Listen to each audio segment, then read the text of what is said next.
Thank you very much. This project is really about nurturing Year 9 kids in extreme environments, highest rainfall in the state practically, and huge winds and wonderful natural exposure. It replaces a Year 9 campus on King Island, which had problems associated with it, of course, if there was an accident and there was how do you evacuate from King Island quickly to get assistance and so on. School decided that they would like a site that looked suitably remote. This is the one that they settled on, and you can see there's this wonderful sort of hilltop with grassy valleys sloping back down to the sea, and that's how it appears. And I think one of the sort of surprises to us all was when we actually started to look at this, that there was very little flexibility, in fact, in determining the placement of the buildings on the site because of the extreme fire danger. We ended up designing to a bell rating of 40. The site had extreme geotechnical slippage problems. And so really there was a whole lot of pragmatic things that determined where we could actually build. We actually worked very closely with Terra Matrix and did a lot of studies about vegetation and geotechnical facility. CFA, local council wanted this to happen. CFA said, yes, look, we'd love to see it happen there, but it needs to be incredibly safe. And council saw the way it could actually contribute to the local township of Labour's Hill. The approach is that actually people from the local businesses would actually work within the school and so on. So it was a net gain, but these analyses were terribly important, and you can see the blue areas on the site here. There's an existing house in this location, some additional staff dwellings.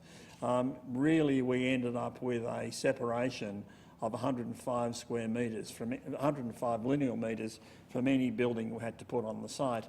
And we did a series of analysis drawings trying to maintain and maximise the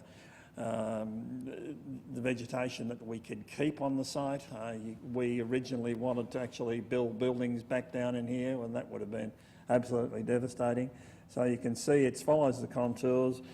It's very strongly determined by the distances of vegetations, and the greyed out areas there are the vegetation that needed to be taken out of the scheme to allow this to exist. And you can see the major landslide line actually occurred in this position. Existing shearing sheds stayed in the buildings, and so these buildings are very much about nurturing, they're about shelter, they're about security in the face of some pretty extreme situations that can develop weather-wise down there.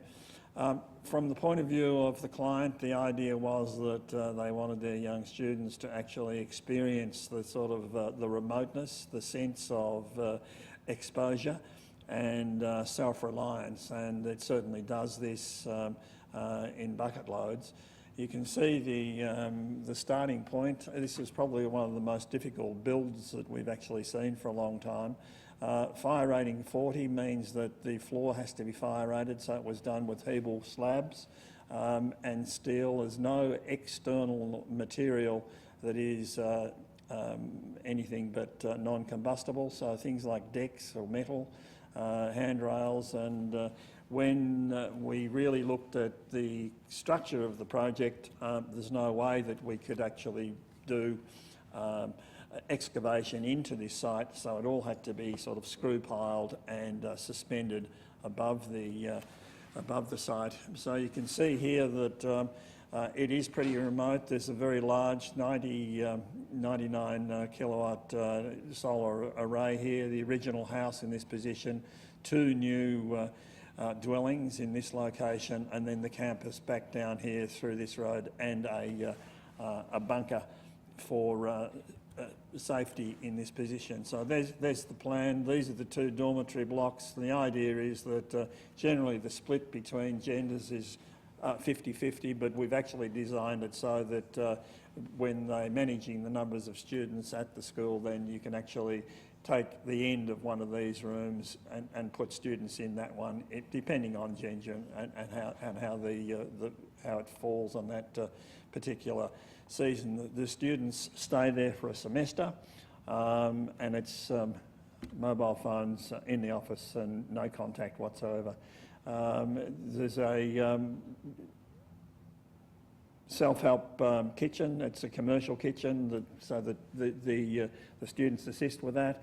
Lounge and little study nooks, and there's a large single classroom and staff shearing shed, and this is the fire bunker. There's about 815,000 litres of water on the site stored, and what we were really wanting to do here, I suppose, is to exploit the idea of a series of buildings on the site that somehow or other were not actually at odds with the shearing shed, that they had the same sort of robustness, slightly, just matter-of-factness about them that was terribly important to us. And you can see that the stumps are exposed, they're above site. This is a good section to show how that construction has worked. Unfortunately, you can't see this, it seems to have blurred together, but the cross-section, it's heavily insulated. The windows on the outside are non-combustible. They're special windows from Miglas, and they have a timber internal frame, but there's absolutely no combustible material on the outside, and zero thermal bridging. This is, it's been set out as a metal-clad building. Interestingly, Spence Constructions, who are brilliant builders in this, in its face of extreme danger, actually rolled the metal cladding on site. They actually wanted to make sure that the precise joints, the weatherproofness, the airtightness of the building was managed. So rather than actually get a series of things cut and then, getting a series of things supplied to the site and then cut to make up pieces, they decided to roll the metal cladding on site, which was brilliant, and the joins and what they've achieved with the building is sensational. This is the meals area overlooking the dormitories a little bit lower down. The important thing from the client's point of view was that they wanted to see the horizon line at all times so that they could get that reference back to the natural environment, and the nighttime skies down here when it's not actually storming is a wonderful experience. Pretty basic sort of learning space for the students, and very much a sort of a pragmatic building. They wanted some areas of, I'm almost finished, they wanted a couple of areas for, a bit of handball and playing basketball and so on, so we actually applied those in this location. Everything is low key, quite nicely detailed. We set the bunks up so that you can be communal or private in those rooms, and very much a sort of a collection of buildings that are pragmatic, and it's about shelter and nurture rather than overt architectural expression. That's it.